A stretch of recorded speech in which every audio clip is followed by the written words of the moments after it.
nasugatan ang komedyanteng si Kuya Jobert Austria matapos bumangga ang kanyang sakyan sa concrete barrier sa Quezon City. Ugnay niyan, makakausap natin sa linyang telepono si Amber Gonzalez. Amber, good morning.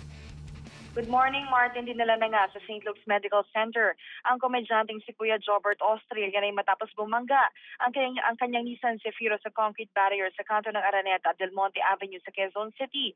Kwento ng mga saksi, Martin, unang binangga ng kotse nitong si Austria ang kariton na nakaparada sa gilid sa katumama ito sa barrier. Ang may-ari ng kariton swerte daw na natulog sa gitna ng tulay at di sa loob ng kanyang kariton.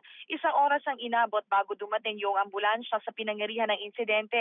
At ayon pa sa barangay, nagtawag naman daw sila ng tulong pero ayon sa ibang rescue team, nakadeploy ang kanilang mga ambulansya sa Apex Summit habang naipit naman sa traffic oram responde sa lugar.